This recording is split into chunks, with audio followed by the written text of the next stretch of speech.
믿음은 정지 상태의 알미 아니라 알매 기인한 삶을 살아내는 것입니다.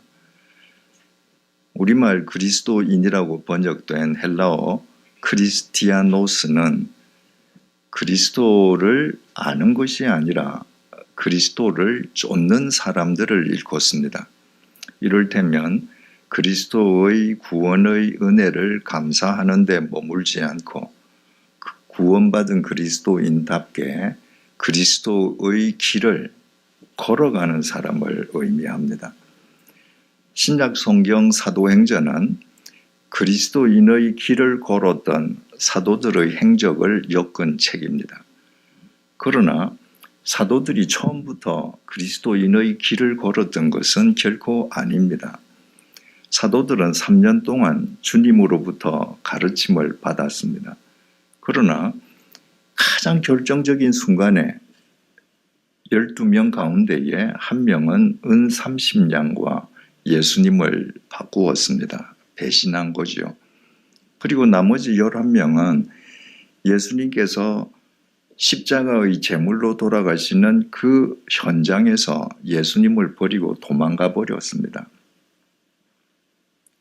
3년 동안 그들의 몸은 예수님 곁에 예수님과 밀착해 있었는데 그들의 마음은 조금도 그리스도인의 길을 걸으려 하지 않았던 것입니다. 그랬던 그들이 그리스도인의 길을 시작할 수 있었던 것은 그들에게 성령님께서 강림하신 이후부터의 일이었습니다. 그리고 오늘의 본문은 사도들에게 그리스도인의 길을 걷기 시작하게 한 출발 지점이 어디였는가를 우리에게 구체적으로 보여주고 있습니다. 1절에서 4절을 다시 보시겠습니다. 오순절 날이 이미 이름에 그들이 다 같이 한 곳에 모였더니 호련히 하늘로부터 급하고 강한 바람 같은 소리가 있어 그들이 앉은 온 집에 가득하며 마치 불의 혀처럼 갈라지는 것들이 그들에게 보여 각 사람 위에 하나씩 임하여 있더니 그들이 다 성령의 충만함을 받고 성령이 말하게 하심을 따라 다른 언어들로 말하기를 시작하니라.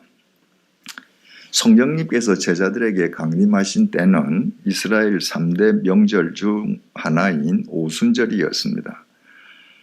그런데 성령님께서 제자들에게 임하심과 동시에 제자들이 다른 언어를 말하기 시작했습니다.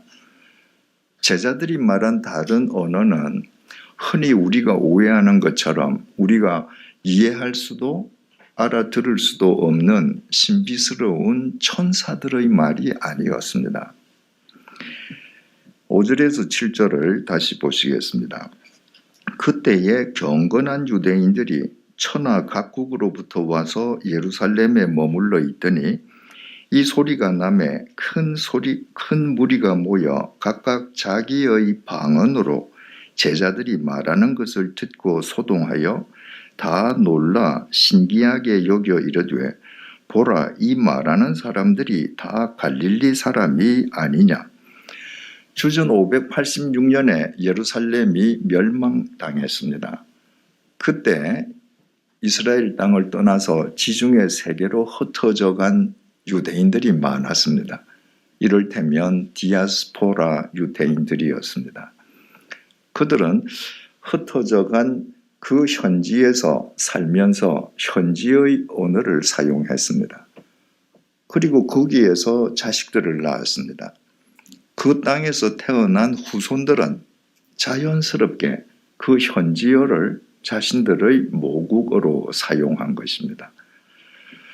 그들 가운데에 오순절을 맞이해서 예루살렘에서 오순절 명절을 맞기 위해서 예루살렘을 찾아온 사람들이 있었습니다. 그들이 성령을 받은 제자들이 말하는 걸 듣고 깜짝 놀라서 그들 가운데 일대 소동이 벌어졌습니다. 제자들이 말을 하는데 거기에 있는 사람들이 모두 자신들의 현지어, 갈릴리 사람인 제자들의 입장에서 보자면 외국어로 지금 들리는 겁니다. 그래서 이들이 놀라면서 저 사람들 저 다 갈릴리 사람 아니야? 하고 반문했습니다. 당시에 갈릴리 사람은 배운 것 없고 가진 것 없는 무식한 사람의 대명사였습니다. 그러니까 저 사람들 저 갈릴리 사람들 아니야? 라고 하는 말은 저 사람들이 언제 외국말을 배울 틈이 있었어? 저 사람들 지금 히브리말 하는 거 아니야? 근데 어떻게 우리에게는 우리 외국말로 들리지? 이러고 소동이 일어난 것입니다. 그 소동이 일어날 수밖에 없었던 까닭을 8절부터 13절이 좀 더 구체적으로 전해줍니다. 우리 각 사람이 난 곳 방언으로 듣게 되는 것이 어찌됨이냐? 우리는 바데인과 메데인과 엘람인과 또 메소포타미아, 유대와 갑바도기아, 본도와 아시아, 부르기아와 밤빌리아, 애굽과 및 구레네에 가까운 리비아 여러 지방에 사는 사람들과 로마로부터 온 나그네 곧 유대인과 유대교에 들어온 사람들과 그레데인과 아라비아인들이라. 우리가 다 우리의 각 언어로 하나님의 큰 일을 말함을 듣는도다 하고 다 놀라며 당황하여 서로 이르되 이 어찌된 일이냐 하며 또 어떤 이들은 조롱하여 이르되 그들이 새 술에 취하였다 하더라. 지금 그 현장에는 지중해 세계 16개 지역에서 온 사람들이 있었습니다. 그들은 각각 다른 언어를 사용하는 사람이었습니다. 그러니까 그 자리에는 갈릴리 사람들의 입장에서 보자면 16개의 외국어를 사용하는 사람들이 모여 있는 거예요. 그런데 갈릴리 사람인 제자들이 지금 설교를 하는데 그 16개 지역에서 와서 16개 외국어를 사용하는 사람들이 각각 자기 외국어로 알아들은 것입니다. 그러니까 소동이 일어날 수밖에. 그러니까 성경은 축약해서 그 사실 자체만 우리에게 전해주지만 이 사람들이 깜짝 놀라고 일대 소동이 벌어지고 저 사람들 무식한 갈릴리 사람 아니야? 라고 말할 때 우리는 그들 사이에 있었던 일을 충분히 짐작할 수 있습니다. 가령 A 지역에서 온 사람이 A 언어로 들린단 말이에요. 그래서 B 지역에서 온 사람한테 지금 옆구리를 찌르고 너 저게 무슨 말로 들리냐? 그러니까 B 지역에서 온 사람은 나는 우리 언어로 들려. 16개국에서 온 사람이 서로 확인하면서 깜짝 놀라서 일대 소동이 벌어진 것입니다. 만약에 이와 같은 사실이 오늘날 우리 가운데에서 일어난다 하면 우리 역시 깜짝 놀라고 소동을 빚어낼 것입니다. 그래서 도대체 이해할 수도 상상할 수도 없는 그 현실 앞에서 어떤 사람들은 저 사람들 혹시 저 새 술 먹고 취한 거 아니냐 하는 식으로 수군거렸습니다. 설명을 덧붙이자면 뭔가 신비로운 마법의 지금 술을 먹고 저러는 거 아니야? 하는 식으로 수군거린 것입니다. 14절에서 15절입니다. 베드로가 11 사도와 함께 서서 소리를 높여 이르되 유대인들과 예루살렘에 사는 모든 사람들아 이 일을 너희로 알게 할 것이니 내 말에 귀를 기울이라. 때가 제3시니 너희 생각과 같이 이 사람들이 취한 것이 아니라. 제3시는 우리 시간으로 아침 9시입니다. 지금 이 본문의 시간이 아침 9시인 거예요. 사람들이 쟤들 저거 이상한 술 먹고 지금 저러고 있는 거 아니야? 그러니까 바울이 여러분 지금 몇 시인지 아십니까? 지금 아침 9시예요. 우리 지금 멀쩡합니다. 우리는 그 어느 때보다도 정신이 명료합니다. 우리 가운데 여러분들이 언급한 것과 같은 술을 마신 사람은 한 명도 없습니다. 이렇게 말한 거예요. 16절입니다. 이는 곧 선지자 요엘을 통하여 말씀하신 것이니 일러스되. 우리가 지금 이렇게 다른 언어를 사용하는 것은 우리가 술을 먹었거나 우리가 무슨 다른 이상한 행동을 하는 것이 아니라 선지자 요엘이 예언했던 것이 우리에게 임했기 때문이다. 선지자 요엘이 성령님이 임하실 것을 예언을 했습니다. 바로 요엘이 예언했던 그 성령님이 우리에게 지금 임했기 때문에 성령님의 역사로 이런 일이 일어난다는 것을 증언한 것입니다. 그러면서 요엘서 2장 28절 이하의 내용을 바울이 인용을 합니다. 17절에서 21절입니다. 하나님이 말씀하시기를 말세에 내가 내 영을 모든 육체에 부어주리니 너희의 자녀들은 예언할 것이요 너희의 젊은이들은 환상을 보고 너희의 늙은이들은 꿈을 꾸리라.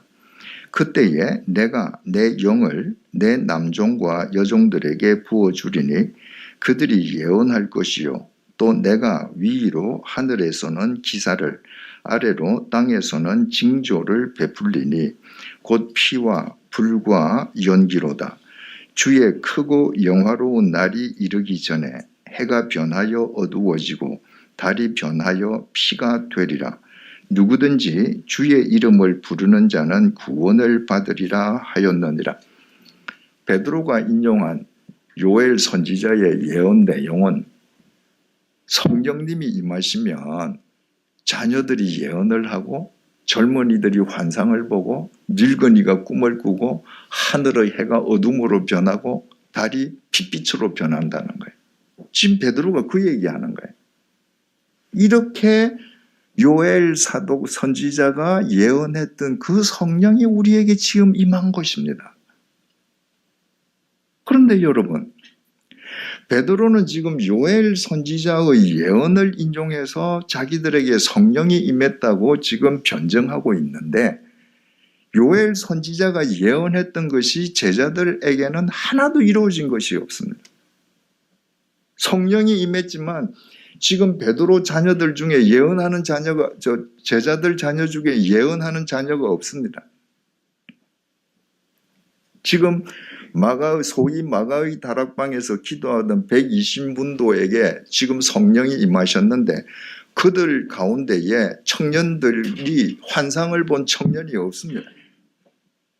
그들 중에 늙은이가 무슨 신령한 꿈을 꾼 사람도 없습니다. 그때 하늘의 해가 어둠으로 변하지 않았습니다. 달이 핏빛으로 변한 적도 없습니다.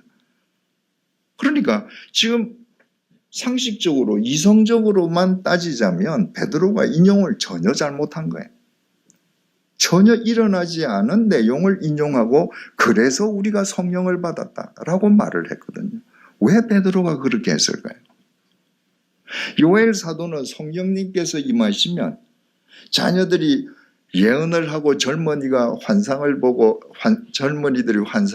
늙은이가 꿈을 꾸고 해가 어둠이 되고 달이 핏빛으로 변할 것이라고 했는데 우리가 성령을 받음으로 평소에 소통이 전혀 불가능했던 사람들 사이에 소통이 가능한 다른 언어를 사용하게 된 이것이 요엘이 이야기한 것보다 훨씬 더 큰 징조고 증거라고 베드로가 지금 강조한 것입니다.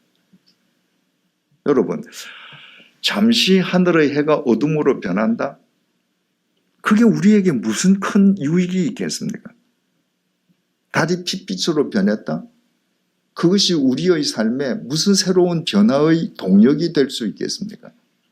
그런데 지금 외국어를 한 번도 배워본 적이 없는 갈릴리 사람들, 학교 문턱이라고는 넘어가 본 적도 없는 갈릴리 사람, 그 사람들과 지중해 세계 16개 지역에서 온 사람들과는 평소에 아예 소통이 불가능했습니다.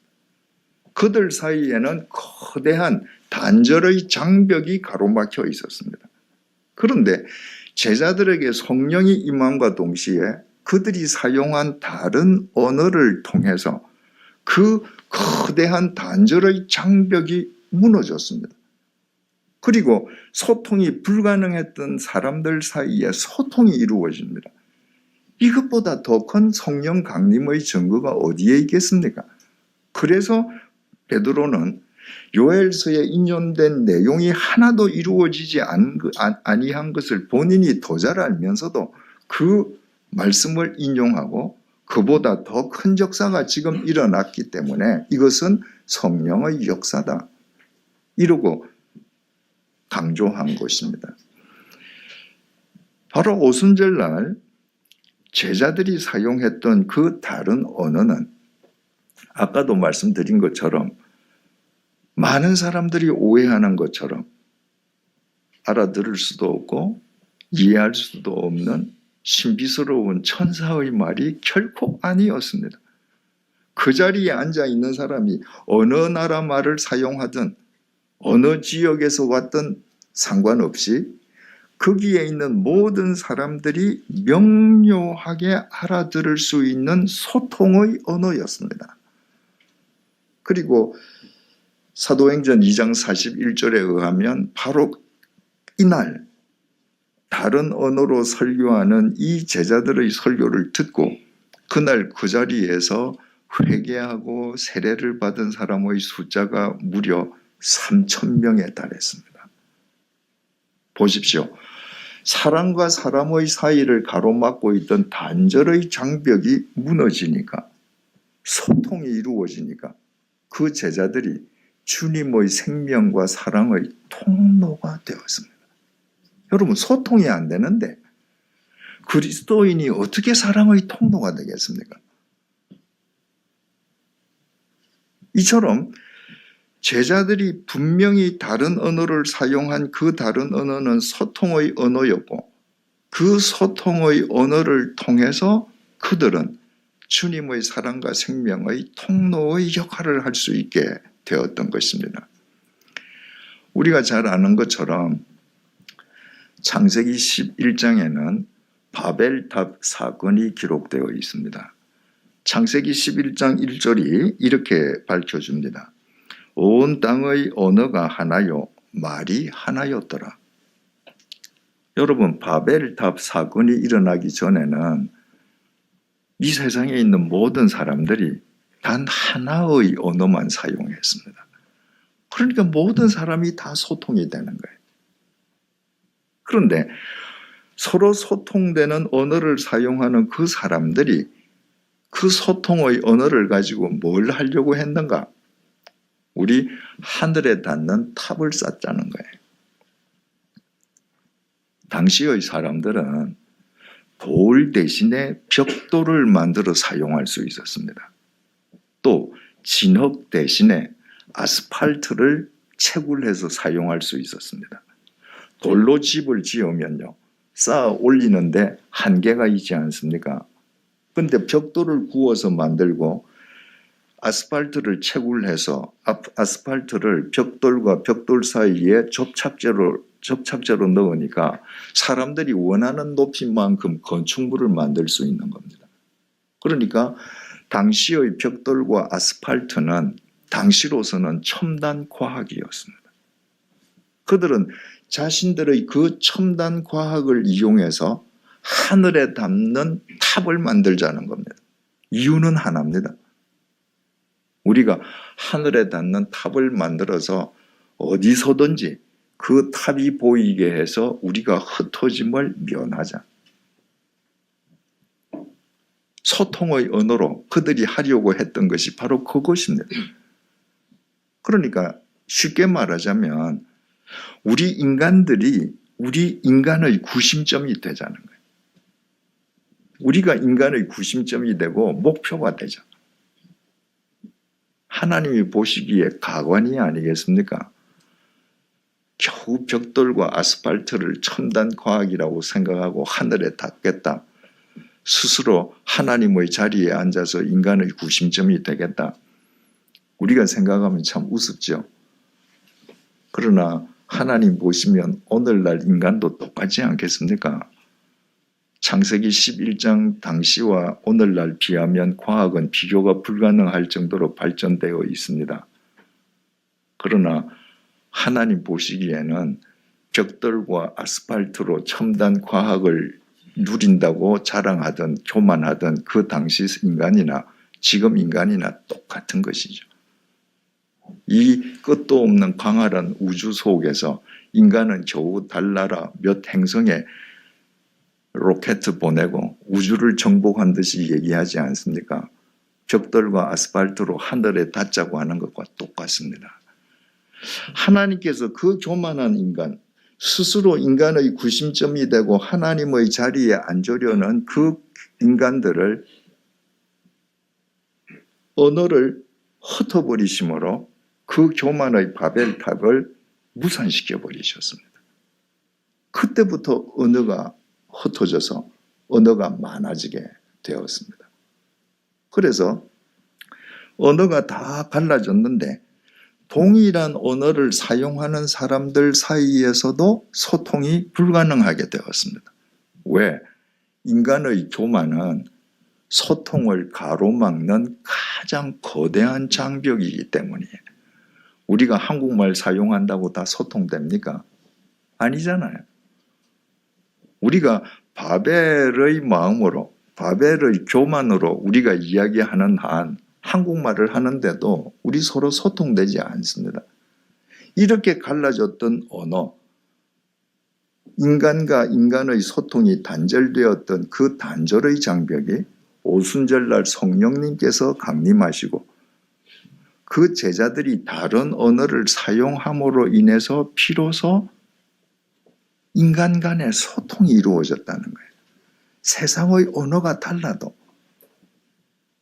서로 살고 있는 환경이 달라도 서로 다른 지역에 살아도 그 다른 언어를 통해서 마음과 마음이 영과 영이 서로 소통되었다는 것입니다. 그러면 이 다른 언어라는 게 구체적으로 뭔가? 우리말 다른 언어라고 번역된 이 말이 헬라어 원문에 글로사라고 기록되어 있습니다. 글로사라고 하는 것은 언어를 뜻하기도 하지만 혀를 의미하기도 합니다. 영어로 tongue이 혀와 언어를 동시에 뜻하는 것과 똑같습니다. 그러니까 성령님께서 강림하심으로 인해서 인간들이 그동안 사용하던 것과는 다른 언어, 그동안 인간이 가지고 있던 바벨의 교만한 혀와는 다른 혀로 말하기 시작했다는 거예요. 그때 인간 간의 소통이 이루어졌다는 것입니다. 그러면 그 글로사는 구체적으로 어떤 글로사, 누구의 글로사였는가? 1절부터 3절을 다시 보시겠습니다.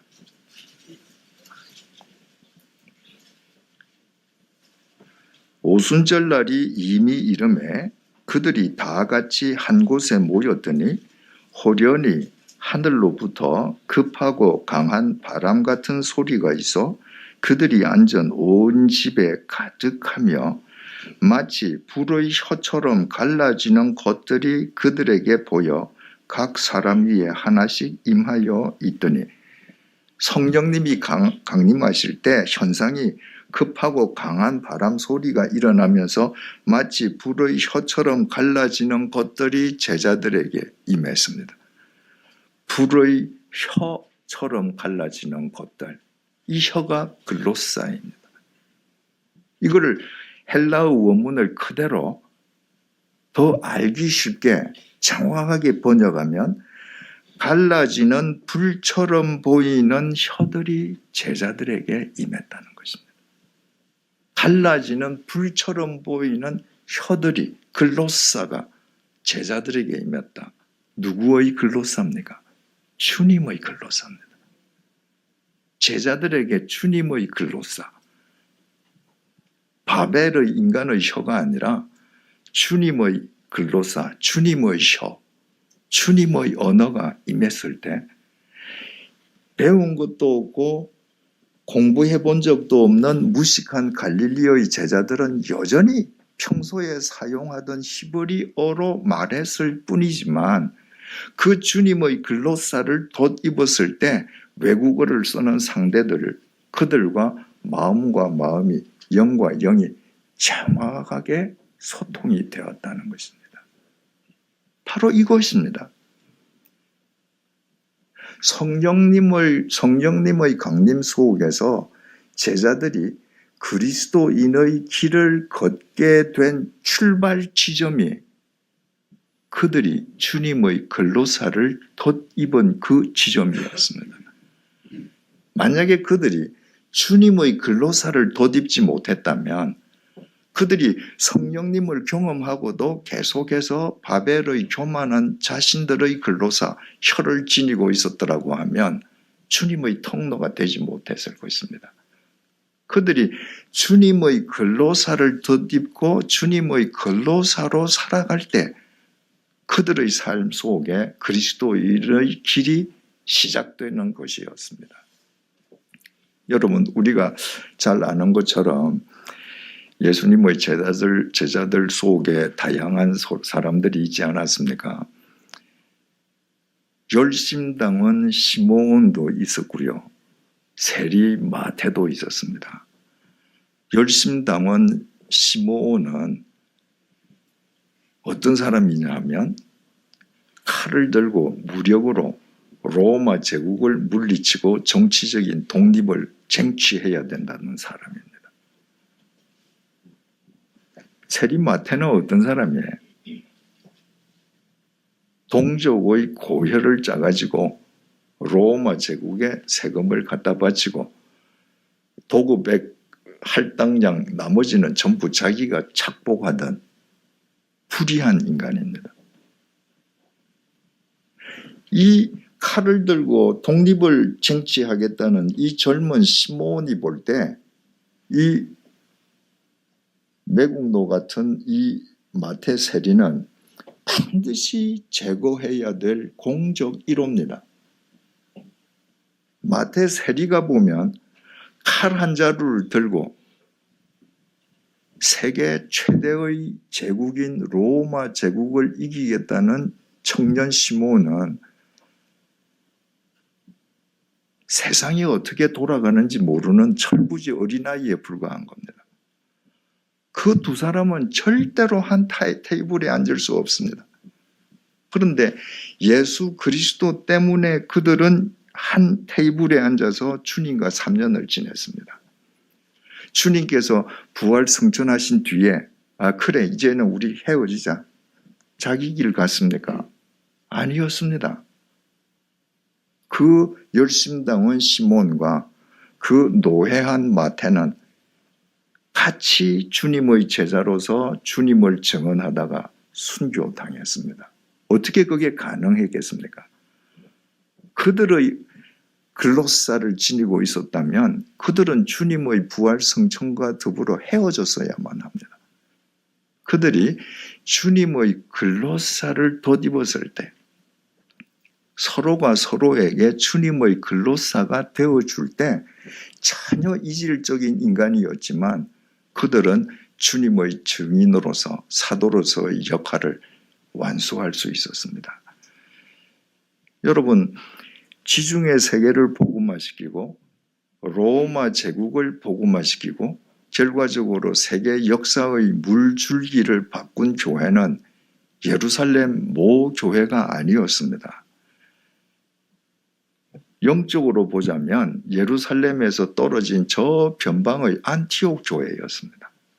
어떻게 안티옥 교회가 그 막중한 사명을 감당하는 주님의 통로로 쓰임 받았을까? 아니, 어떻게 주님께서 그 쟁쟁한 예루살렘 모 교회를 제치고 저 변방의 안티옥 교회를 지중해 세계를 복음화시키는 당신의 도구로 사용하셨을까?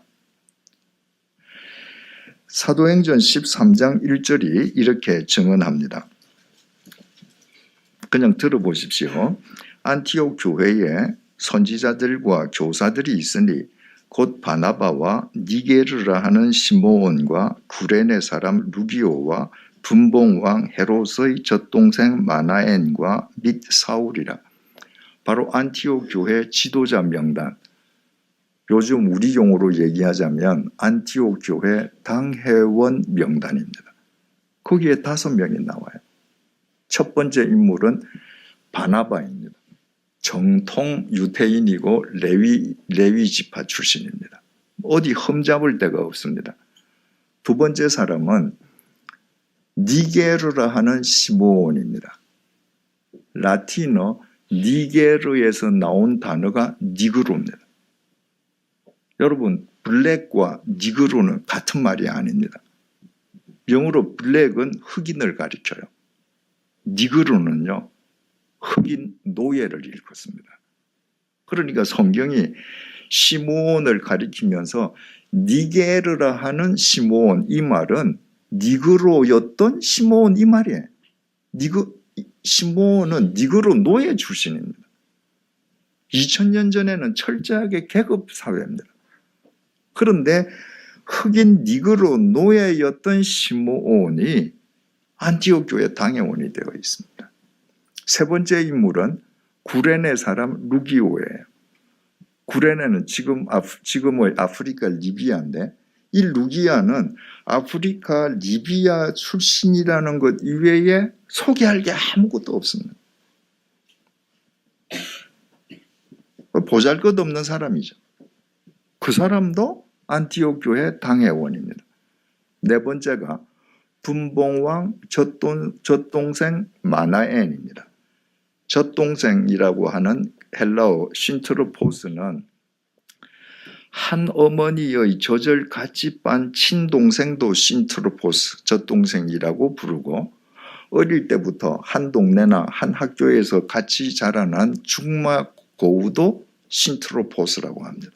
그게 마나엔이 분봉왕 헤롯과 한 어머니의 젖을 빨고 자란 친동생이든지 아니면 중마 고우든지, 분봉왕 마나엔과 신트로포스라는 것은, 이 마나엔이라는 사람도 유대인들 입장에서 볼 때 매국노예요.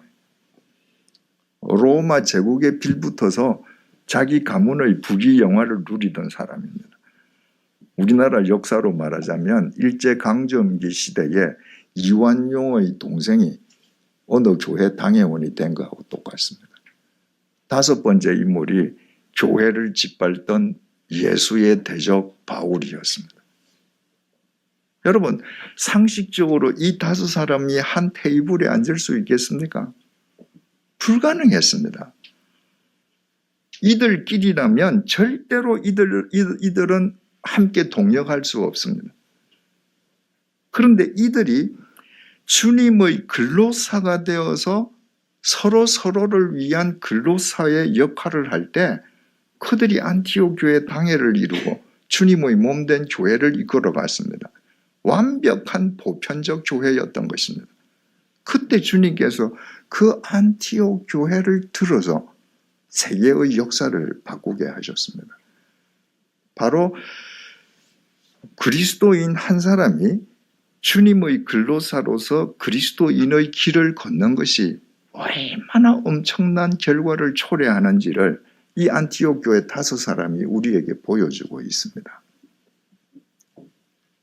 여러분, 우리는 성령을 받았습니까?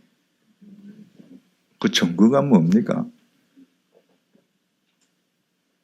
제가 확실한 증거를 여러분들께 드리겠습니다. 고린도전서 12장 3절입니다. 그러므로 내가 너희에게 알리노니 하나님의 영으로 말하는 자는 누구든지 예수를 저주할 자라 하지 아니하고 또 성령으로 아니하고는 누구든지 예수를 주시라 할 수 없느니라. 성령님의 감동, 성령님께서 내주하고 계시지 않고는 절대로 예수를 주라고 고백할 수 없다는 거예요. 여러분, 예수님께서 언제 이 땅을 거쳐가셨습니까? 2000년 전이에요.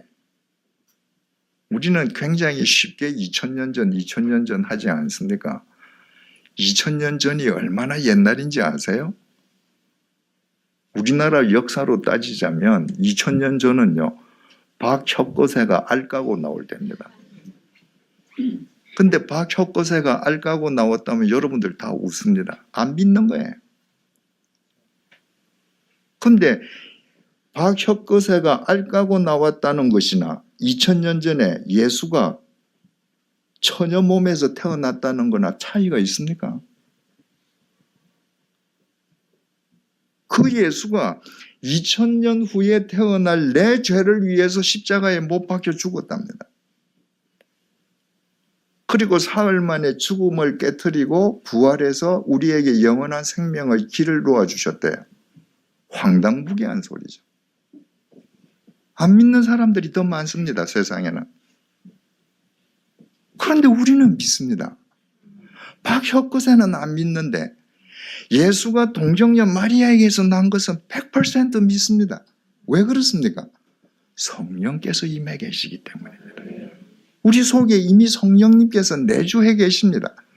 그렇다면 오순절날 제자들에게 임하셨던 그 성령님께서 우리 한 사람 한 사람에게 임하시고 지금 내주하고 계시기 때문에 우리가 본 적도 없는 그 2000년 전 예수를 내 주라고 고백하고 믿는다면 2000년 전 오순절날 제자들에게 임했던 주님의 글로사 역시 우리에게 임해 있는 것입니다.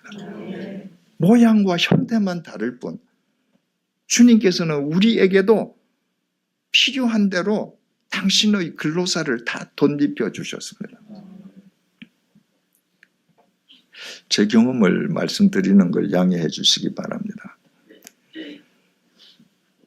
제가 제 집 2층에서 함께 성경 공부하던 분들과 주님의 교회라는 교회를 시작한 것은 1988년도 6월 달이었습니다. 그때 제 목회 경력이라고 하는 것은 파트타임 조국 전도사 2년 반이 전부였습니다. 저는 전임 전도사의 경력이 없었습니다. 그리고 당시에 저는 목사 받은 안수도 아니었습니다. 전도사였습니다. 그런데 정말 주님의 신비로운 섭리 속에서 주님의 교회가 개척되게 되었습니다. 저는요, 목회는 성경 공부하고 주일날 예배 드리고 설교하고 유고 있는 가정 신방하고 그게 목회다라고 생각했습니다. 그런데 목회를 시작하니까 그게 다가 아닌 거예요. 매일 회의하는데 저라면 이거 한 5분이면 끝날 회의인데 각각 개성과 성격이 다 다른 분들이 모여서 회의가 끝이 안 나는 거예요. 뭐 이를테면 제일 처음에 성가대가 생겼을 때 성가대 그 가운에 뭐 여기에 초록 줄이 좋으냐 빨간 줄이 좋으냐 이걸로 1시간씩 토론해도 결론이 안 나는 겁니다. 이건 비본질적인 건데 이런 비본질적인 것으로 내가 에너지를 다 쏟고 이러고 내가 평생 살아야 된다면 나는 내가 갈 길은 아니네. 교회가 시작되고 10개월째 되던 달입니다. 이제 2달이 있으면 1년이 되잖아요. 그래서 이제 이 교회가 막은 올렸고 뭔가 다 이제 뿌리는 내렸으니까 1년 되면 난 이제 관둬야 되겠다. 다른 분이 오셔서 이 교회를 하시는 게 더 낫겠다. 그렇게 생각하면서 지쳐 있을 때입니다. 4월달 어느 날 새벽 기도회가 시작되기 직전이었습니다. 당시 주님의 교회가 강남 YMCA 예식장을 빌어서 예배당으로 쓰고 있었는데 그 새벽 기도회가 시작되기 전에 그 예식장 제 앞자리에서 이제 시간이 되기를 기다리면서 눈을 감고 기도하고 있는데 갑자기 제 왼쪽에서 인기척이 들리더니 전도사님 이거 드세요. 이런 소리가 나요. 그래서 눈을 뜨니까 아직 불을 켜지 않아서 캄캄한데 뭔가 바로 내 옆 의자에 무슨 이런 조그만 보자기가 보여요. 새벽 기도를 끝내었습니다. 그리고 제 사무실에 가가지고 그 보자기를 푸는데 그 예식장에서 제 사무실까지가 뭐 길이가 뭐 몇십 미터가 안 되는데 그 보자기를 안고 가는데 뭔지 굉장히 따뜻해요. 근데 가서 보자기를 여니까 조그만 상자 속에 작은 케이크 크기의 하얀 시루떡이 들어있었습니다. 그리고 그 시루떡 위에 빨간 파트로 축생신 이렇게 써여 있었습니다. 그날이 제 생일이었습니다. 그런데 그 떡이 따끈따끈한 거예요. 여러분, 전도사를 위해서 생일인 걸 알고 그 떡을 새벽 기도회가 끝나고 나서 따뜻하게 먹도록 만들려면 그분은 밤새야 되잖아요. 여러분, 저는 그 떡을 먹으면서 그 맛이 어땠는지 30여 년이 지난 지금 전혀 기억나지 않습니다. 그러나 저는 분명히 기억하는 것이 있습니다. 그 떡을 씹는 내내 제 눈에서 눈물이 흘렀습니다.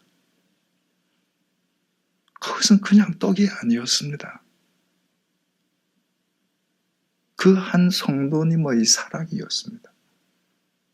나아가서 그 성도님을 통한 주님의 격려와 위로였습니다. 그 성도님이 저한테 한 이야기는 전도사님 이거 드세요 한마디밖에 없었습니다. 저는 대꾸도 하지 않았고 그 이후에 주고받은 말이 한마디도 없습니다.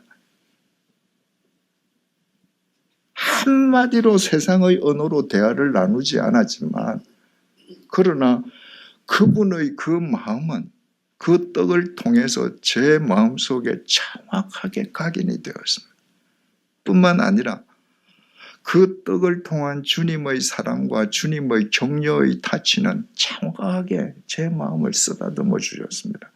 그 떡이 저를 향한 주님의 글로사였던 것입니다. 세상의 언어로 말하지 않았지만 그 주님의 글로사로 그 성도님과 주님과 모든 대화가 다 이루어졌습니다. 만약 그날 아침에 그 글로사가 없었더라면 저는 1989년도 4월 달에 6월 달에 주님의 교회를 1년 만에 사임했을 것입니다. 그리고 저는 지금 전혀 다른 인간이 되어 있을 것입니다. 그 새벽의 그 글로사가 그 똑덩이가 목사 이재철을 만들었습니다. 그리고 제가 30여 년에 걸친 목회 생활 동안에 저도 누군가를 위한 주님의 글로사로 살기 위해서 노력했습니다. 사랑하는 성도 여러분, 오늘날 우리 사회는 심각하게 분열되어 있습니다. 대립과 갈등의 도가 선을 넘어섰습니다. 거기에 많은 교회들이 가세하고 있습니다. 그래서 지역과 이념에 따라서 교회가 향후회 혹은 정치 결사대로 전락한 교회들이 많습니다. 제가 김 목사님의 요청을 받고 오기 전에 물된 동산교회가 어떤 교회인가 하고 홈페이지에 한번 들어가 보니까 참 젊은 성도님들이 많이 계셔서 얼마나 감사했는지 모릅니다. 오늘 젊은 크리스찬들이 대한민국 교회 미래를 책임져야 할 제목들 아닙니까? 근데 여러분 어떻습니까? 여러분들의 사랑하는 어린 자식들을 이 대립과 갈등과 분열의 사회 속에 그냥 내던지고 방치하시렵니까? 그리고 여러분들의 자식이 살아가야 할 이 사회를 더 분열시키고 대립시키는 일에 가세하시겠습니까? 여러분, 우리 한 사람 한 사람에게 지금 성령님께서 임해 계십니다. 그분에게 눈을 뜨십시다. 매일매일 민감하게 그분의 이끄심 속에 살아가십시다. 그리고 그분께서 우리에게 주신 글로사를 발견하십시다. 그래서 세상 사람들을 향해서 우리의 눈빛이, 우리의 표정이, 우리의 언어가, 우리의 손길이, 우리의 물질이 그들을 위한 주님의 글로사가 되게 하십시다. 그때부터 여러분들은 그리스도인의 길을 걷는 생명의 통로가 될 것입니다. 그리고 바로 여러분들로 인해서 이 교회는 이 시대의 열심당원 시몬과 노회한 마태가 주님의 글로사로 한데 어우러지고 매국노 출신 마나엔과 교회의 대적 바울이 주님의 글로사로 함께 동역하는 문자 그대로 성령의 물된 동산교회가 될 것입니다. 기도하시겠습니다. 주님, 우리는 교만한 우리 자신의 말이 얼마나 공허하고 또 폭력적인지 잘 알고 있습니다. 이제 우리 모두 다른 언어로 말하기를 소망합니다. 성령님께서 우리의 교만한 바벨의 혀를 예수 그리스도의 혀로 대체하여 주십시오. 우리가 입을 열어 단 한마디도 말하지 않아도 우리의 삶 자체가 사람의 마음을 움직이는 다른 언어가 되게 해 주십시오. 우리의 일거일투족, 우리의 눈빛, 우리의 표정, 우리의 손길, 우리의 물질이 단절의 장벽을 깨트리는 주님의 글로사가 되게 해 주십시오. 주님의 글로사로 살아가는 우리로 인해 인간 사이의 오해와 편견과 대립과 분열이 종식되게 하시고 찢어지고 피폐해진 마음들이 회복되게 해 주십시오. 우리 자신이 주님의 글로사로 살아가는 한 내 앞에 있는 사람이 당장 변치 않는다고 낙심하지 말게 해 주십시오. 우리의 문제는 상대의 변화가 아니라 우리 자신이 주님의 글로사로 그리스도인의 길을 걸어가는 것임을 잊지 말게 해 주십시오. 우리에게 이와 같은 삶이 가능할 수 있게끔 지금 우리 속에 임재해 계시는 성령님의 이끄심에 매 순간 민감하게 응답하게 해 주십시오. 주님, 지금 신종 바이러스가 창궐하고 있습니다.